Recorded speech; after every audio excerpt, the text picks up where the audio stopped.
દર્શક મિત્રો નમસ્કાર. દરેક સિઝન આવે છે, લગ્ન સરાની મોસમ હોય, મકાન આપણે નવું બનાવવું હોય તો એ માટેનું પાયો ખોદવો હોય તો એનું મુહૂર્ત હોય. ઘણીવાર આપણે નિમંત્રણ મળે છે આપણે કોઈના ત્યાં વાસ્તુમાં જવા માટે.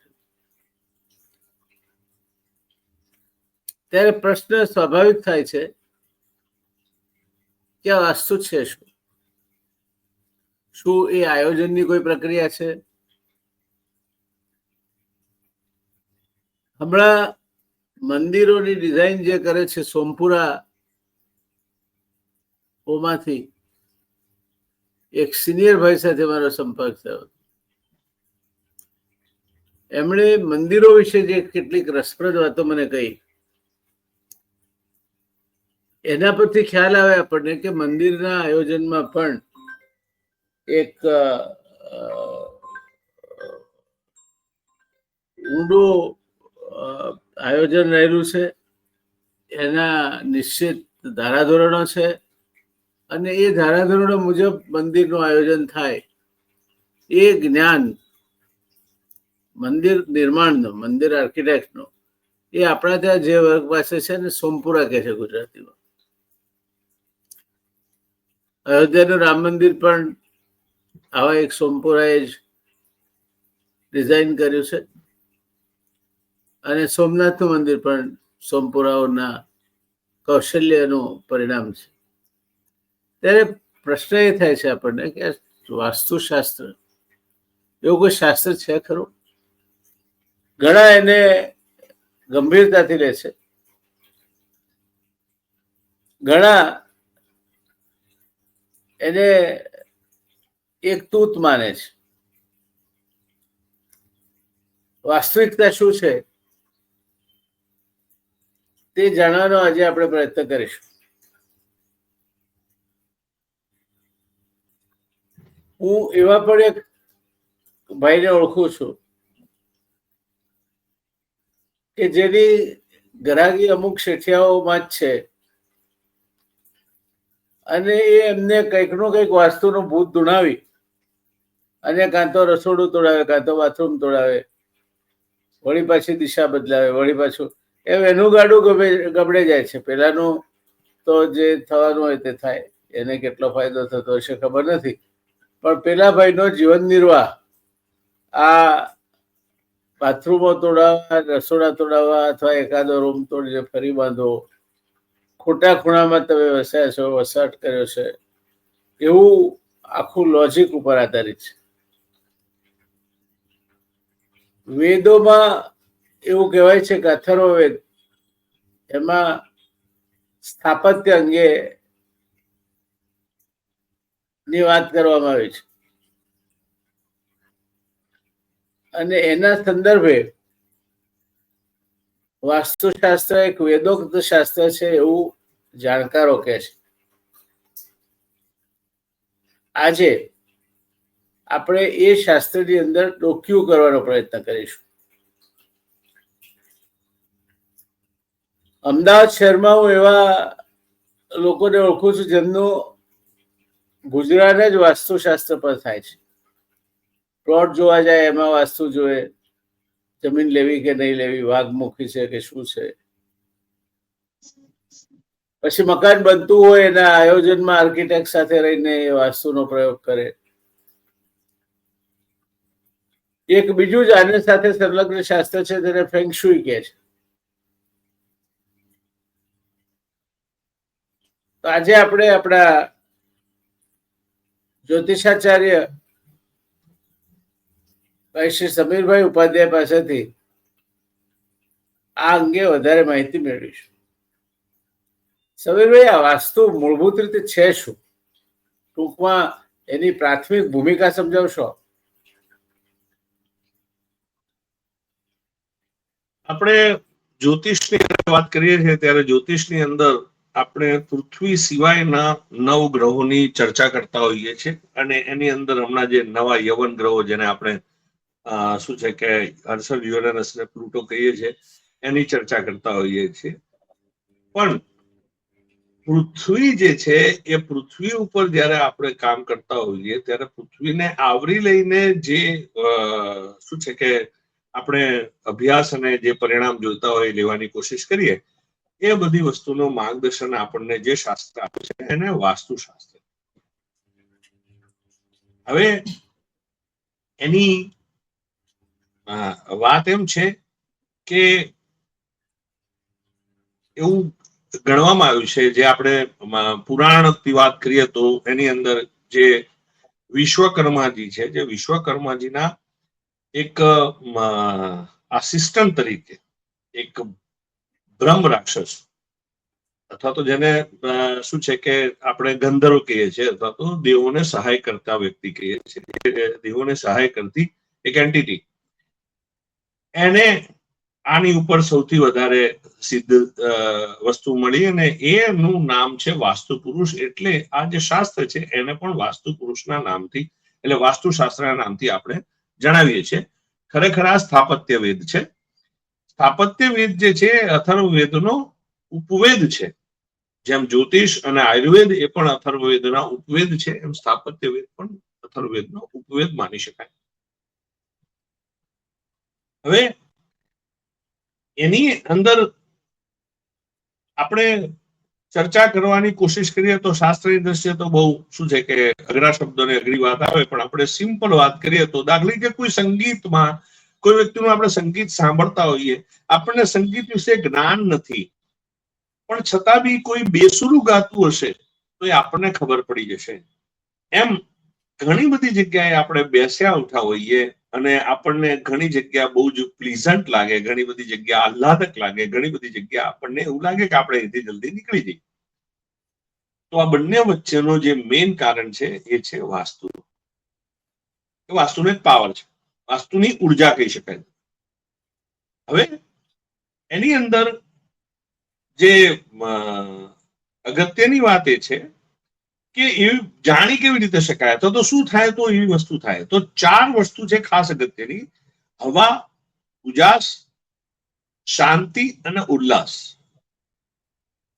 જે બિંદુ પર આપણને આ 4 વસ્તુ મળે એ વાસ્તુની દ્રષ્ટિએ કરેક્ટ જગ્યાઓ કહેવાય. જ્યાં આ નથી ત્યાં કંઈક ખૂટે છે, ત્યાં કંઈક આપણી ગોઠવણમાં ખામી છે, તો આપણે એ બધી વસ્તુ ગોઠવવાની કોશિશ કરીએ છીએ. આ રીતનું છે. પહેલાના જમાનાની અંદર વાસ્તુ જે છે એ આટલું બધું પ્રચલિત નહોતું એવું જ્યારે લોકો કહે છે, ઘણી વખત પૂછવામાં આવે છે. એનું મૂળ કારણ એવું હતું કે પહેલાના જમાનાની અંદર લોકો લગભગ સૌથી ઓછી શું છે કે પ્રિમાઇસીસમાં અથવા તો નાની પ્રિમાઇસીસમાં રહેતા હતા, જ્યાં સવારે આખો રૂમ રસોડું બની જતું હતું અને સાંજે જે તે ડાઇનિંગ રૂમ બની જતો હતો, રાત્રે એ બધા બેડ. પણ જેમ જેમ જેમ જેમ વ્યક્તિનો વૈભવ વધ્યો એમ એમ આ બધા શાસ્ત્રનો ઉલ્લેખ કરવાની જરૂર પડી. આ પૂર્વે આ શાસ્ત્ર માત્ર મંદિરો અને રાજભવન સુધી હતું, જે અત્યારે ધીરે ધીરે લોક ભોગ્ય બનીને ઘેર ઘેર સુધી પહોંચેલું છે.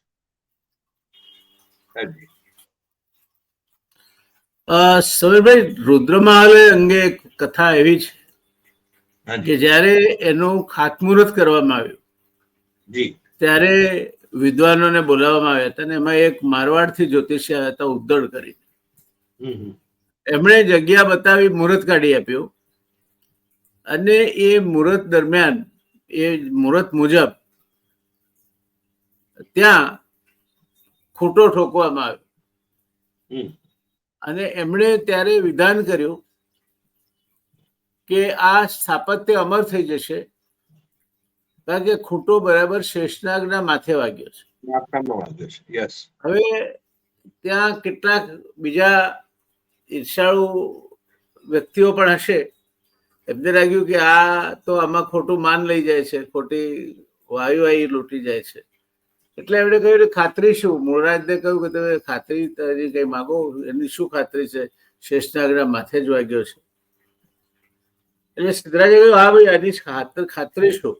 શેષનાગના માથે જ ખૂંટો વાગ્યો છે. એ ખૂંટો બહાર ખેંચાવી નાખવામાં આવ્યો તો એની અણી પર લોહી હતું. એટલે મૂળરાજ સોલંકી ગભરાઈ ગયો એટલે પાછો લગાવી દો એટલે પાછો રોકી દીધો. ત્યારે ઉદ્ધર જોશીએ કહ્યું કે હવે આ સ્થાપત્ય બનશે ખરું, વિખ્યાત પણ બનશે, પણ એનો વિધ્વંસ થશે કારણ કે શેષનાગ આગળ વધી ગયો છે ને ખૂંટો શેષનાગની પૂંછડી પર વાગ્યો છે. આ આખી ઘટનાને આપ કઈ રીતે જુઓ છો વાસ્તુશાસ્ત્ર સાથે સાંકળી? કારણ કે આ પ્રત્યક્ષ પડચો છે એટલે આની કોઈ શું છે કે એનાલિસિસ કરવાની વાત જરૂર નથી. આ આપણી એક સ્વીકૃતિ છે, આપણા શાસ્ત્રની એક જાહેર સ્વીકૃતિ છે કે આપણે શું છે કે આ પ્રકારના વિદ્વાનો હતા પુરાના જમાનાની અંદર કે જેમણે આ વાત કરેલી. શેષનાગ એટલા માટે છે કારણ કે શેષનાગની ફેણ ઉપર આપણી પૃથ્વી છે એવું આપણે શું છે કે આપણા શાસ્ત્રમાં અને આપણા બાપ દાદાથી આપણને કહેવાયું છે, એટલે એમાં શેષનાગનો ઉલ્લેખ થયેલો છે. અને શું છે કે કોઈ પણ વસ્તુનું પ્રમાણ લેવાની ઉતાવળની અંદર ક્યારેક ક્યારેક માણસ આવી ભૂલ કરી જાય છે. એનું આ એક પ્રકારનું આપણી પાસે પ્રકરણ છે. દર્શક મિત્રો, એક વાત કહેવાય છે કે વૈદ્ય, ઔષધ, દૈવજ્ઞ એટલે જોશી, ભવિષ્ય કથન, દેવ, ગુરુ અને મંત્ર એટલામાં જેની જેવી શ્રદ્ધા તેટલી જ ફળે છે. એટલે શ્રદ્ધા ન હોય તે માટે જે વસ્તુ પથ્થર હોઈ શકે એ પથ્થરમાં જ શ્રદ્ધાવાન વ્યક્તિ ઈશ્વરના દર્શન કરતો હોય છે. એટલે મૂળ વાત જે સમીરભાઈ કહેવા માંગે છે મારા મત પ્રમાણે એ છે કે તમે આ શાસ્ત્રને શ્રદ્ધાની દ્રષ્ટિથી જુઓ છો, શ્રદ્ધા ધરાવો છો, તો એ તમે એમાં ઊંડા ઉતરીને એનું માર્ગદર્શન મેળવો. શ્રદ્ધા ન હોય તો ઘણા લોકો મકાન એમને બંધાવી કાઢે છે. ખાતમુહૂર્ત કરવા માટે અમુક ચોક્કસ પૂજા થાય અને ત્યાં એવું કહેવાય છે કે ધરતી માતા ઉપર ભાર વધવાનો છે, માટે ધરતીની ક્ષમા માગી, ધરતી ડિસ્ટર્બ થવાની છે, માટે એને વંદન કરી, એની પૂજા કરી અને આપણે આપણા નવા આવાસ નિર્માણની શરૂઆત કરીએ છીએ. અને પૂરું થઈ જાય પછી વાસ્તુ એટલે વાસ્તુ પુરુષની પૂજા કરવામાં આવે છે. આવો વિધિ અત્યારે આપણા ત્યાં મોટો ચાલે છે, પણ આ શાસ્ત્ર ઘણું ઊંડું છે અને એ શાસ્ત્રની કેટલીક ગહેરાઈઓમાં આજે આપણે જવું છે. સમીરભાઈ, મારો બીજો પ્રશ્ન તમને એ છે કે આ વાસ્તુ વિશે અને વાસ્તુની જોગવાઈઓ તથા વાસ્તુશાસ્ત્ર પાળવાથી અને નહીં પાળવાથી શું પરિણામો મળતા હોય છે એ વિશે આપ કઈ કહેશો? આપણે વાસ્તુશાસ્ત્રના જે નિયમો છે ને એની જેને જાર્ગન્સ કહેવાય કે જે એના પારિભાષિક શબ્દો છે એની ઉપર આપણે નહીં જતા. આપણે સીધી કારણ કે સૌથી વધારે લોકભોગ્ય અત્યારે ઓરા અને ઉર્જા શબ્દ સૌથી વધારે છે, તો આપણે એની વાત કરીએ. એનાથી આપણે જાણી શકીએ કે વાસ્તુમાં સૌથી પહેલી વસ્તુ જે છે એ જમીન જે છે એનો આકાર બહુ અગત્યનો છે કે એનો આકાર કયા ટાઈપનો છે. અને બીજી વસ્તુ જે છે કે જમીનની અંદર ઢોળાવ, એ ઢોળાવ કઈ ટાઈપનો છે. જો જમીનની અંદર આકાર જે છે એમાં મલ્ટીગોનલ એટલે જેમાં ખૂણા વધારે હોય તો એ જમીન એટલા પ્રશ્નો વધારે ઉભા કરે છે. પણ જો જમીન લંબચોરસ અથવા તો ચતુષ્કોણ હોય, આપણે જેને કહેવાય કે બહિર્મુખ ચતુષ્કોણ, બરાબર, એટલે એ ચતુષ્કોણ કે જેના બે વિકર્ણ એકબીજા છેદી શકે, બંને ક્રોસ કરી શકીએ, જ્યાં એક્સ આપણે એક્સ બનાવી શકીએ, તો એવી જગ્યા જે છે એ જગ્યા સૌથી વધારે અનુકૂળ આવે છે. ત્રિકોણ જે છે એ કોઈ પર્પઝ, સ્પેશિયલ પર્પઝ, ખાસ કરીને મંદિર જેવા પર્પઝમાં ત્રિકોણ લેમિના વાળી જમીનો આપણને શું છે કે અનુકૂળ રહે છે. બાકી એનો જો એ સિવાયની જગ્યા પર ઉપયોગ કરવાનો હોય તો ત્રિકોણ કઈ દિશાથી કઈ દિશા તરફ જાય છે એ બહુ અગત્યનો છે. ઉર્જાની દ્રષ્ટિએ જયારે વાત કરીએ તો આપણા 4 ખૂણા જે છે એનું મહત્વ સૌથી વધારે છે.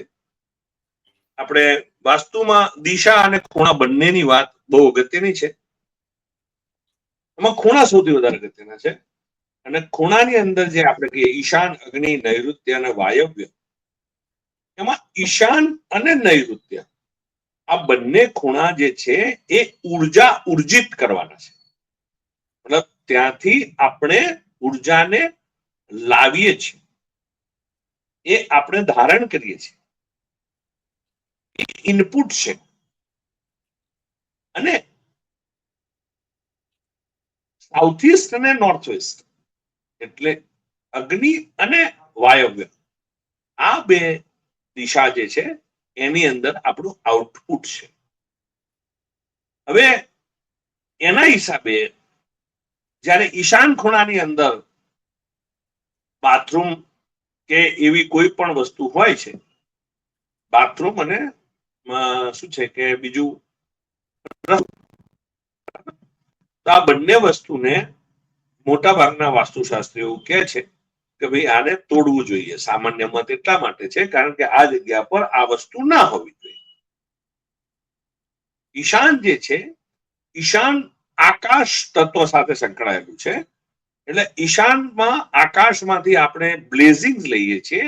એના હિસાબે આપણે ઈશાન ખૂણાની અંદર મંદિર અથવા તો આપણા ઘરની અંદરનું ઉર્જા ક્ષેત્ર એટલે ઘર, મંદિર, ગોખલો આ બધી વસ્તુ આપણે ઈશાન ખૂણામાં એનર્જીનું ડિસિપેશન થવાનું છે. એના હિસાબે આપણે નૈઋત્ય, વાયવ્ય અને અગ્નિ આ બે ખૂણાની અંદર રસોડા એ ઉચિત માનવામાં આવે છે. અગ્નિ ખૂણામાં અગ્નિનું વર્ચસ્વ છે. નૈઋત્ય ખૂણાની અંદર પૃથ્વી પોતે, એના હિસાબે નૈઋત્ય ખૂણાની અંદર આપણે વ્યક્તિ, ઓનર, કંટ્રોલર, બેનિફિશિયર જે પોતે એ ભવનનો ઉપયોગ કરનાર વ્યક્તિ છે એ વ્યક્તિ માટે એ જગ્યા આપણે રાખતા હોય અને ત્યાં એનો ઉપયોગ જ એની ઉર્જા ઉર્જિત કરે છે. અગર એ ત્યાં નથી રહેતો અથવા તો એ જગ્યાનો ઉપયોગ એ કરતા નથી તો એવી પરિસ્થિતિની અંદર એની ઉર્જા ઉર્જિત થતી. અને વાયવ્ય એની અંદર મોટા ભાગે યુટિલિટીઝ એટલે ખાસ કરીને બાથરૂમ ને એ બધી વસ્તુ ત્યાં આગળ રાખતા હોઈએ છીએ કારણ કે એ પણ એક પ્રકારનો આઉટલેટ છે. એટલે આ રીતે આપણે ચારે ખૂણાનો સામાન્ય રીતે ઉપયોગ થતો હોય છે.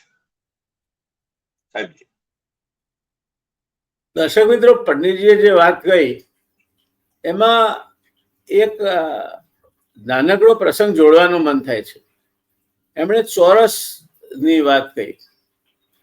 ચોરસ એટલે જેના ચારે ખૂણા કાટખૂણે હોય અને ચારે બાજુઓ સરખી હોય. લંબચોરસ એટલે સામસામેની બાજુ સરખી હોય અને ખૂણા તો કાટખૂણે જ રહે. આ ચોરસ કે લંબચોરસ એ સારો આકાર એટલા માટે ગણવામાં આવ્યો છે. મહાભારતની એક કથા છે. આપણે ધૃતરાષ્ટ્રના 100 પુત્રો હતા એવું ગણીએ છીએ.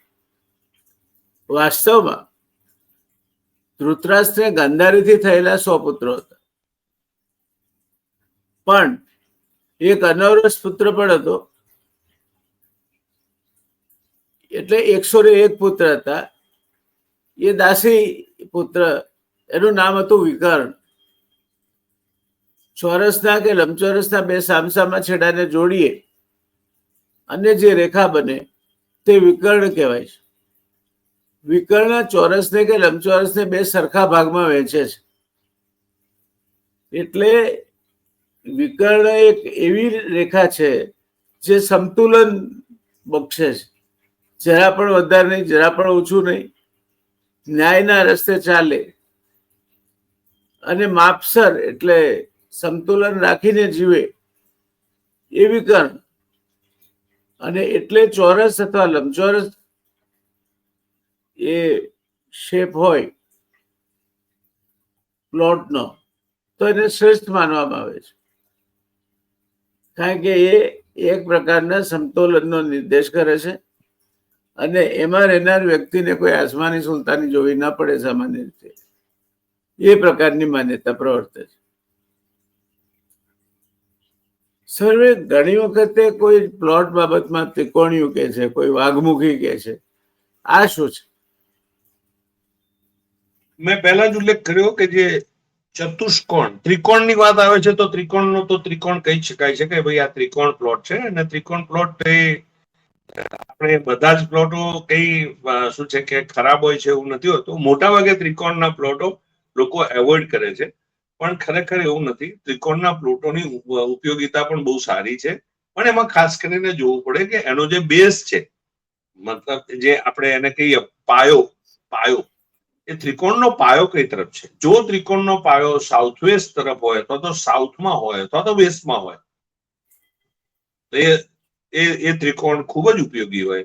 પરંતુ જો એનો પાયો નોર્થમાં હોય, નોર્થ ઈસ્ટમાં હોય કે ઈસ્ટમાં હોય તો એ શું છે કે એ આપણે એવોઇડ કરીએ છીએ.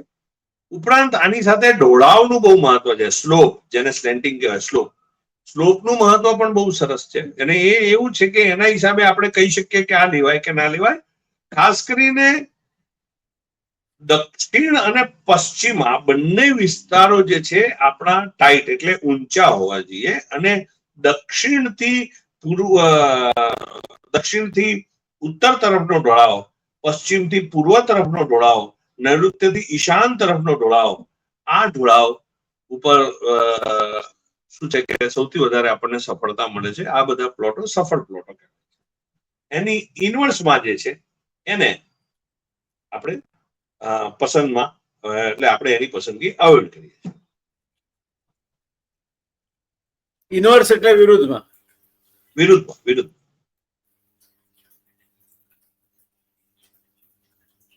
વાઘમુખી એટલે શું? અચ્છા, વાઘમુખી બહુ સરસ શબ્દ, હા એ રહી ગયું. આપણે ચતુષ્કોણ જે છે એની અંદર જયારે ચતુષ્કોણ કોઈ પ્લોટ છે ને એની અંદર જયારે આપણે અંદર પ્રવેશ કરીએ છીએ ત્યારે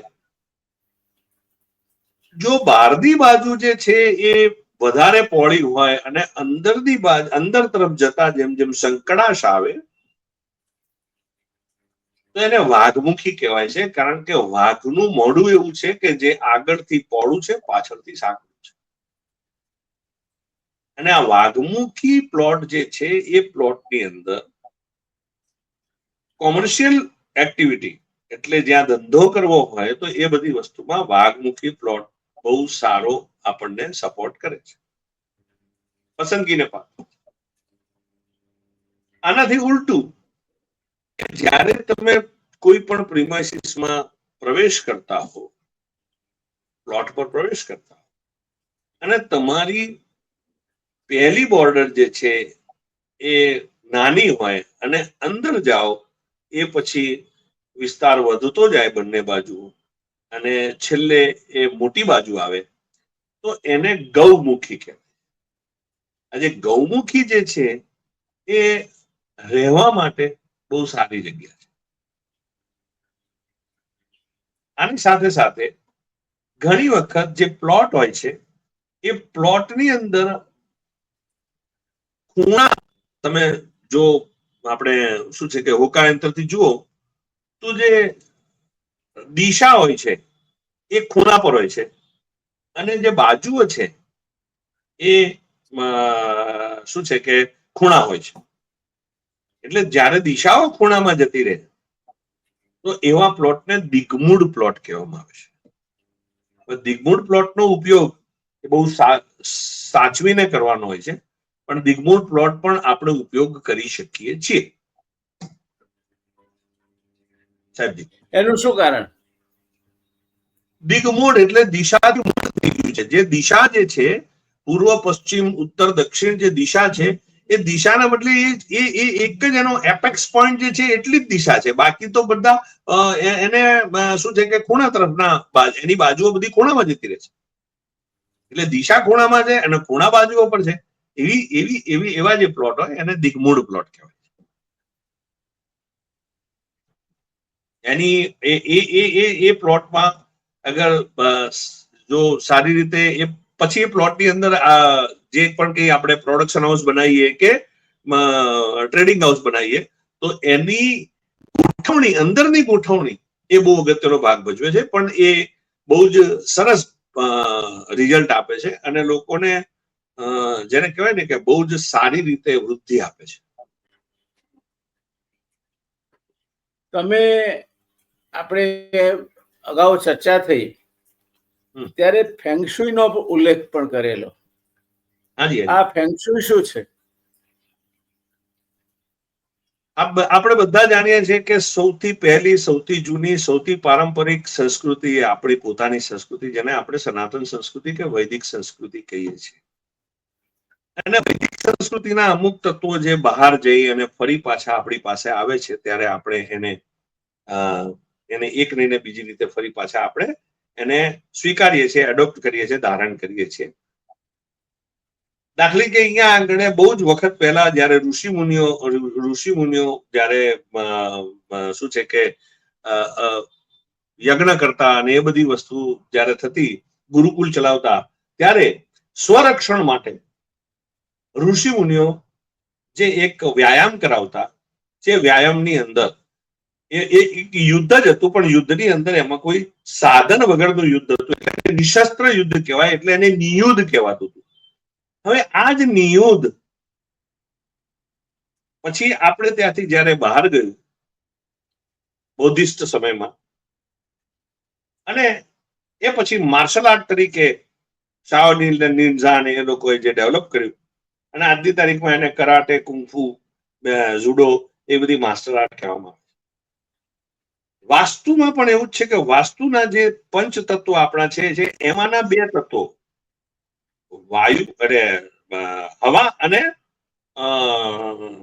પાણી, બંનેને વિકસિત રીતે એની અંદર અભ્યાસ કરીએ જે શાસ્ત્ર બન્યું તે શાસ્ત્ર છે ફેંગશુઈ, જે શું છે કે ચાઇનીઝ શાસ્ત્ર કહેવાય છે. એ આગળ જતા ચીનમાં વ્યાપક થયું અને ચીનથી ફરી પાછું આપણી પાસે આવ્યું. ચીનથી જાપાન અને ફાર ઈસ્ટમાં થઈને આપણી પાસે પાછું આવ્યું. પણ એમાં જે તત્વો છે, એમાં જે સિદ્ધાંતો છે એ એમની લેન્ડ માટે બરાબર છે. એક સૌથી વધારે આની અંદર જે વિખવાદ છે અથવા તો જે વિવાદ છે અથવા તો જે કહેવાય કે ડિફરન્સ ઓફ ઓપિનિયન છે એ એવું છે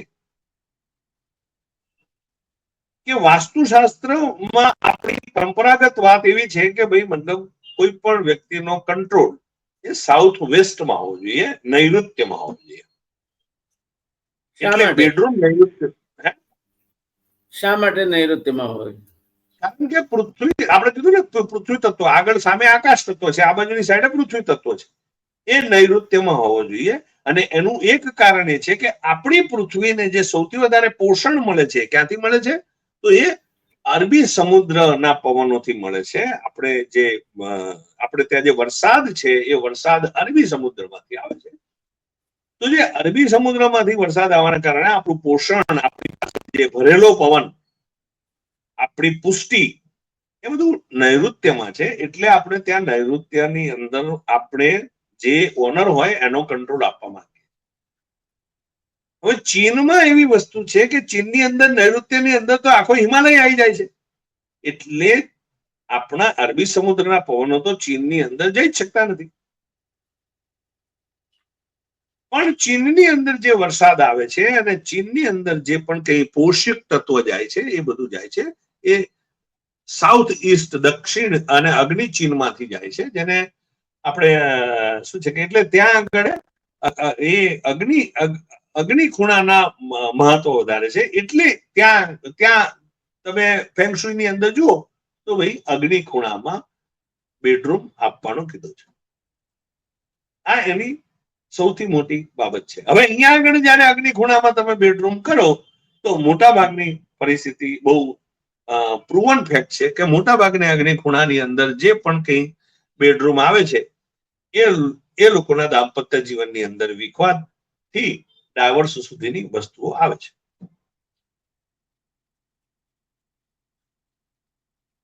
તો જો આ બધી જ વસ્તુ આવતી હોય તો એમાં તમારે જો આયોજન કરવાનું હોય તો શેને સૌથી વધારે અગત્યતા આપશો? સૌથી વધારે જે આઉટલેટ છે, જે તમે ઉર્જા તો મેળવી શકશો, પણ ઉર્જા જો સારી રીતે એનો આઉટિંગ થાય, ડિસિપેટિંગ થાય, અથવા તો એને જે કહેવાય એનો ઉપયોગ થાય, એના માટે કરીને બે વસ્તુ ખાસ અગત્યની છે કે રસોડું અને શું છે કે યુટિલિટી બાથરૂમ. આ બંને બહુ અગત્યની વસ્તુ છે અને એ બંને માટે આપણી પાસે બે જગ્યા છે, એક અગ્નિ અને એક વાયવ્ય.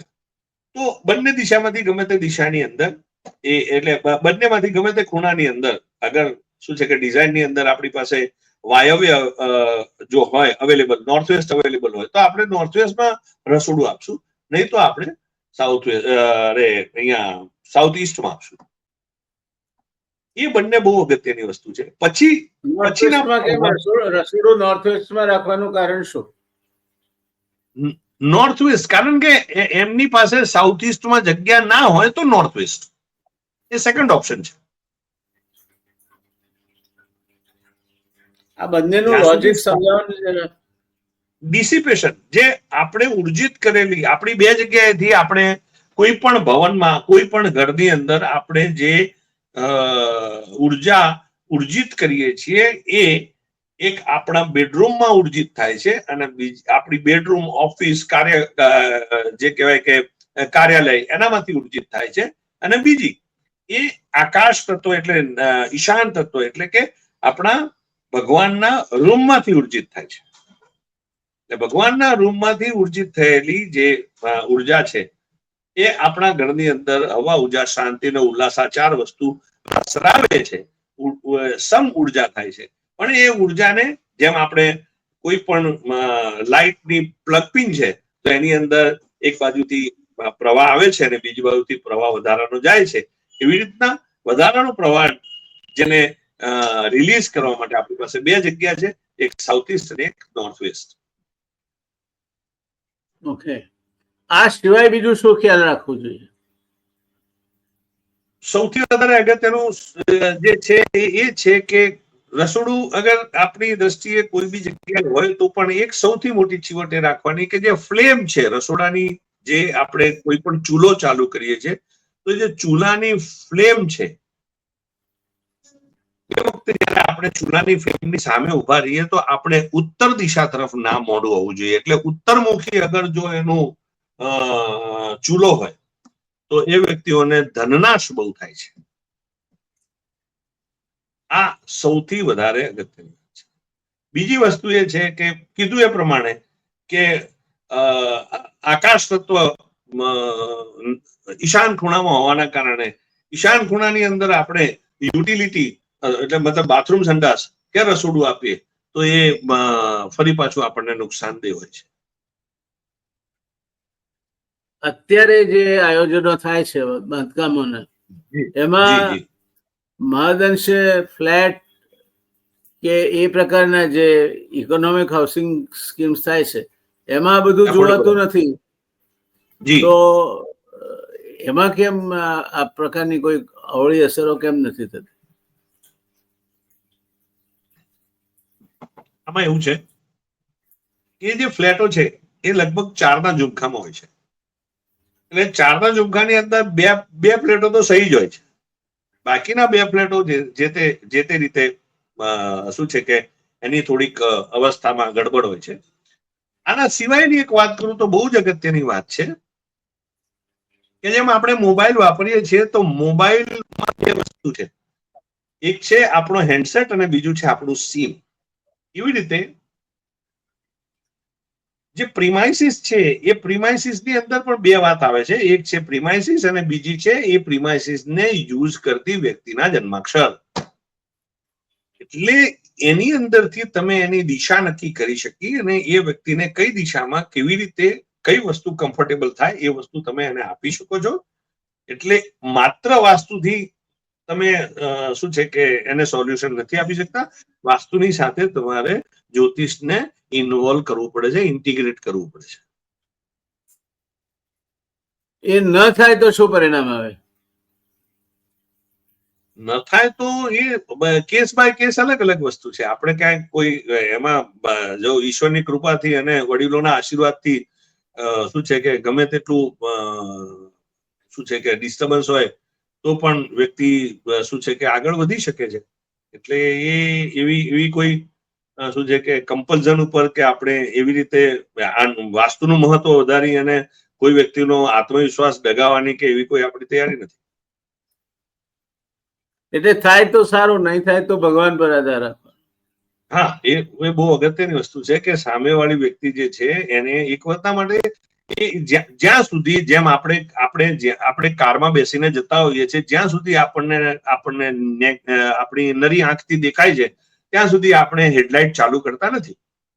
પણ જેવું આપણને મર્યાદા દેખાય છે એટલે તરત આપણે હેડલાઇટ ચાલુ કરીએ છીએ. એમ અગર જો સારું જ થતું હોય તો કઈ વાસ્તુ ચેક કરવાની જરૂર નથી.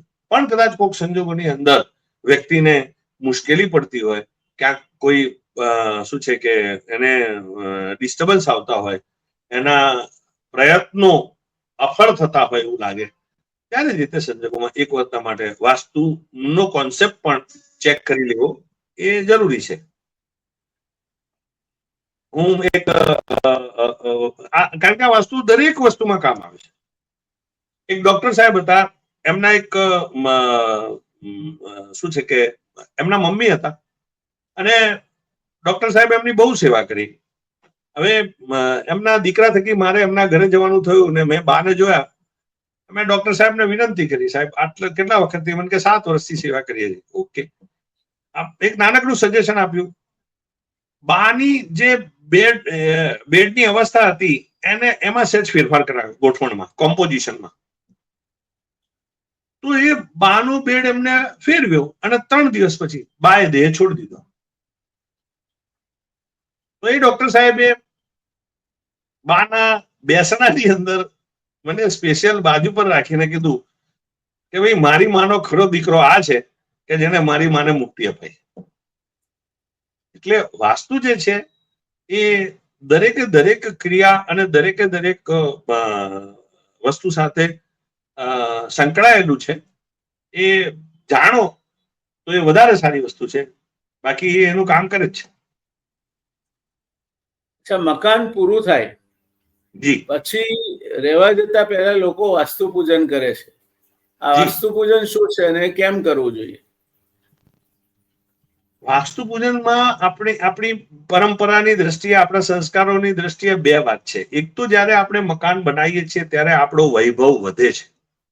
એ આપણો વૈભવ વધે છે એનું કારણ માત્ર આપણી આવડત છે એવું નથી. આપણા પર જે આપણા વડીલોના આશીર્વાદ છે, જે કારણ કે પિતૃ આશીર્વાદ માટે કહેવાય છે કે સંતતિ, સંપત્તિ અને સન્મતિ ત્રણેય પિતૃઓના આશીર્વાદથી મળે છે. એટલે પિતૃઓના આશીર્વાદના હિસાબે આપણે એમને થેન્ક્સ જનરેશન કરવાની કોશિશ કરીએ છીએ. સાથે સાથે જે જગ્યા છે એ જગ્યા ઉપર, આ જગ્યા જે છે, પૃથ્વી જે છે તો કરોડો વર્ષથી રહી છે. તો કરોડો વર્ષથી એની અંદરની જે બી કઈ ઉર્જા છે એમાં સારી ઉર્જા, અશાંત ઉર્જા, આ બધી જ ઉર્જાઓ જે છે, આ બધી જ ઉર્જાઓને આપણે એક નમન કરીને શાંત કરીએ છીએ. કારણ કે આપણામાં નમનની પ્રક્રિયા જ એટલા માટે છે કે કોઈ પણ શક્તિને જો તમે નમન કરો તો એ શક્તિ તમને અનુકૂળ થઈ જાય. એટલે એ નમનની પ્રક્રિયામાં અને એમાં આપણે એની સાથે સાથે એને ફર્ગિવનેસ પ્રેયર આપીએ છીએ. જે ફર્ગિવનેસ પ્રેયર એટલે કે ક્ષમા યાચનાની જે આપણી વિધિ છે એ વિધિને વાસ્તુ પૂજન કહેવાય છે. એ વિધિ લગભગ આપણા ગુજરાતી કલ્ચરમાં, ગુજરાતી સમાજમાં આપણે વાસ્તુ પૂજન એકલું નથી રાખતા. સાથે સાથે કારણ કે આપણા વડીલો અને શું છે કે આપણા વૈભવ માટે આપણે આભાર માનવાનો હોય તો કુળદેવીનો આભાર માનતા હોઈએ છીએ. એટલે કુળદેવી થકી આપણે નવચંડી કરાવીએ છીએ અને વાસ્તુ પૂજન એ નવચંડીના પાઠ તરીકે રાખીએ છીએ. અચ્છા, એટલે વાસ્તુ પૂજનની સાથે નવચંડી કરાવવી જરૂરી છે અથવા હિતાવહ છે? હિતાવ એ સાચી પ્રક્રિયા, એ સાચું છે.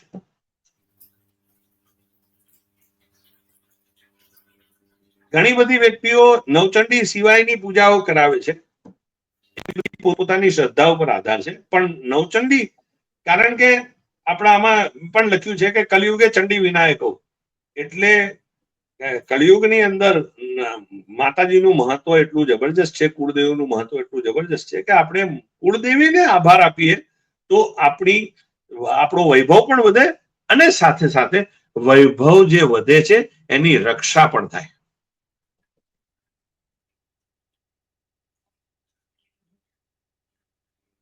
આ સિવાય બીજા કોઈ મુદ્દા આપને લાગતા હોય? મોટા મોટા મુદ્દા તો આપણે ચર્ચામાં આવરી લીધા છે. આ સિવાય આપને લાગતું હોય કે કંઈ ઉમેરવા જેવું છે તો? વાસ્તુનો સૌથી વધારે સાચો ઉપયોગ અગર કરવો હોય તો જે આપણા ઉદ્યોગ એકમો છે એની અંદર કરવો બહુ જરૂરી છે. કારણ કે ઉદ્યોગ એકમની અંદર વાસ્તુને એડોપ્શન કરીએ એટલે એને અગર અત્યારે મોડર્ન ભાષામાં કહીએ તો એને એનર્જી ઓડિટ કહેવાય. જો ખરેખર ઉદ્યોગોની અંદર આની સ્વીકૃતિ થવા માંડે તો એમનું એનર્જી ઓડિટ એટલું સારું આવે, એના થકી એ શું છે કે સારામાં સારી એફિશિયન્સી થી કામ કરી શકે અને વધુમાં વધુ પ્રોડક્શન લઈ શકે, વધુમાં વધુ વિકાસ કરી શકે. આ સિવાય બીજું કંઈ?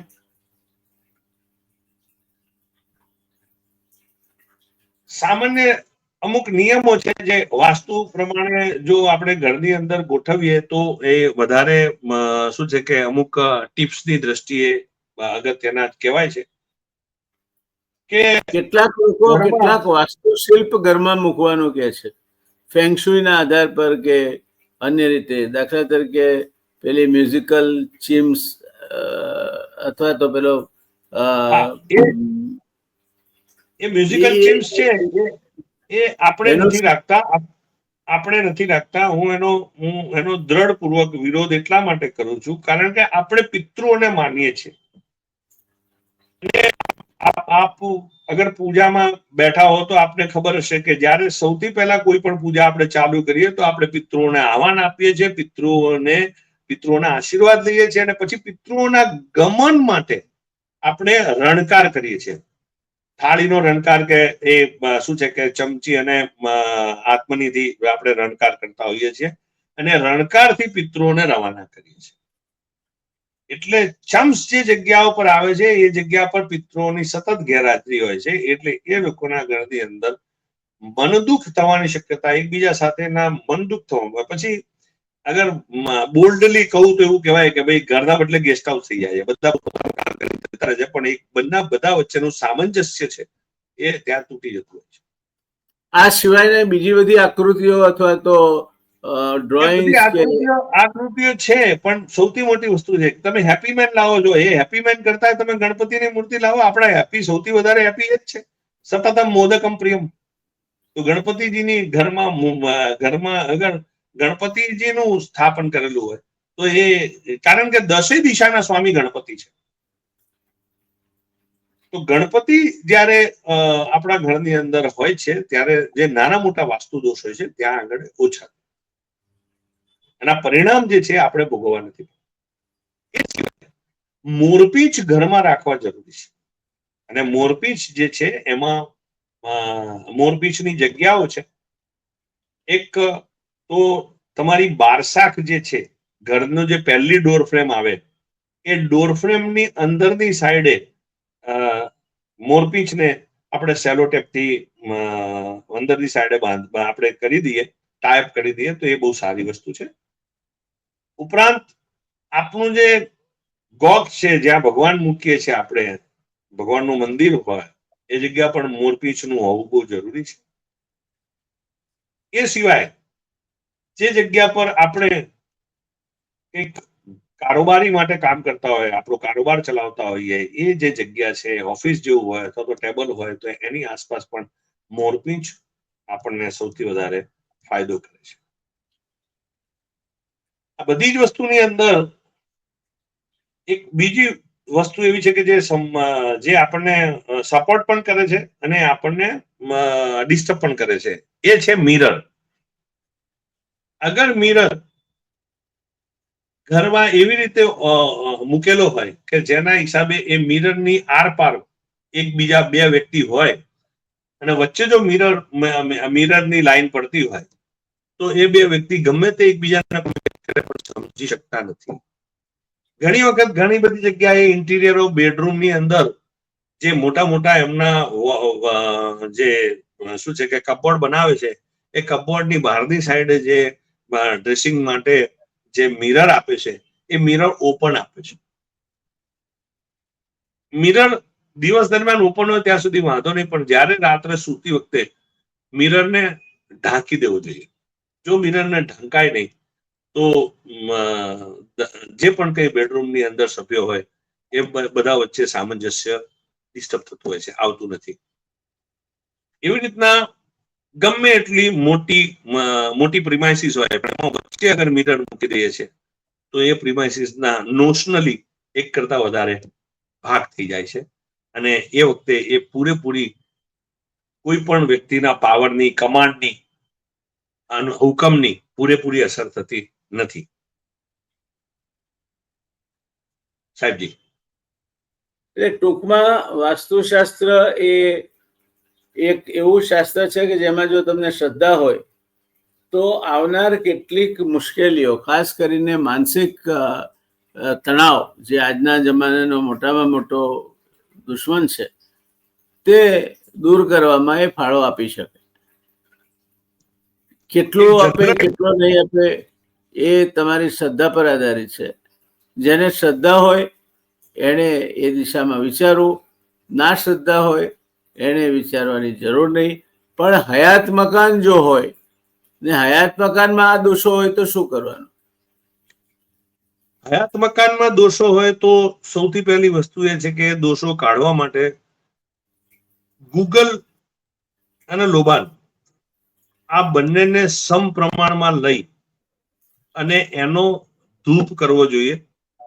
અને એ 3 દિવસ 3 ટાઈમ ધૂપ કરે તો એ 9 વખતની અંદર એમને ત્યાં આગળની રહેલી મોટા ભાગની જે કહેવાય કે બિન અસરકારક ઉર્જાઓ એ બધી શું છે કે બહાર નીકળી જાય છે અને વ્યક્તિ બહુ સારી રીતે આગળ વધી શકે છે. ઉપરાંત ઘર માટે નહીં પણ દુકાન, ઓફિસ અને ફેક્ટરી જેવા સેટઅપ માટે કરીને કહી શકું કે અમાસના દિવસે પ્રિમાઇસીસની બહાર ઉભા રહીને પ્રિમાઇસીસની અંદર શ્રીફળ વધેરવાનું હોય છે. કારણ કે અમાસના દિવસે સૂર્યચંદ્ર બે ભેગા હોય છે, એના હિસાબે પૃથ્વી પોતાની પૂરેપૂરી તાકાતમાં હોય છે અને એ વખતે જે શ્રીફળ વધેરો એ પૃથ્વીનું હોય છે અને પૃથ્વીને એ વખતે શ્રીફળ વધેરતી વખતે આપ પ્રાર્થના કરો કે હે ધરતીમાં આ જગ્યા પર મારો વૃદ્ધિ વિકાસ કર અને મારું રક્ષણ કર, મારા ધંધાનું રક્ષણ કર, મારા આત્મજોનું રક્ષણ કર, મારા કારીગરોનું રક્ષણ કર, મારા જે પણ કઈ ફેક્ટરી પરિવાર છે એ બધાનું રક્ષણ કર. આવી એક શું છે કે પ્રાર્થના સાથે તમે શ્રીફળ વધેરો અને પછી એ શ્રીફળ શું છે કે વહેંચો તો એની ઉર્જા બહુ સરસ છે અને આ દર મહિનાની દર અમાસે કરવાનું છે. ધન્યવાદ સમીરભાઈ, આપે વાસ્તુને લગતી કેટલીક અગત્યની માહિતી આપી. મને લાગે છે કે દર્શક મિત્રોમાં જેને આમાં રસ હોય અથવા તો જેને શ્રદ્ધા હોય એમણે એમાંથી યથાયોગ્ય ગ્રહણ કરવું જોઈએ. તમારે આમાં દર્શક મિત્રો કોઈ પણ પ્રકારની શંકા હોય તો સમીરભાઈનો મોબાઈલ નંબર સ્ક્રીન પર આપેલો છે 9898538936. આઈ રિપીટ 9898538936. આ ચર્ચાનો હવાલો આપીને આપ એમને સ્પષ્ટતા અંગે અથવા તો માર્ગદર્શન અંગે પૂછી જુઓ છો અને સમીરભાઈ ચોક્કસ એમાં મદદરૂપ થશે. તો આજે આ ચર્ચાને આપણે વિરામ તરફ લઈ જઈએ છીએ. મળીશું ફરી એકવાર એક નવા વિષય સાથે. ત્યાં સુધી તમને જો આ કાર્યક્રમ ગમ્યો હોય તો વધુ ને વધુ સંખ્યામાં તમારા મિત્રોને આ કાર્યક્રમ સાથે જોડશો, લાઈક કરશો આ કાર્યક્રમને, અને આ કાર્યક્રમનું વધુ ને વધુ પ્રચાર પ્રસાર થાય તે જોવામાં તમારા સર્કલમાં મદદરૂપ નીવડશો એવી વિનંતી સાથે હું આજનો આ કાર્યક્રમ સમાપ્ત કરું છું. નમસ્કાર, આવજો.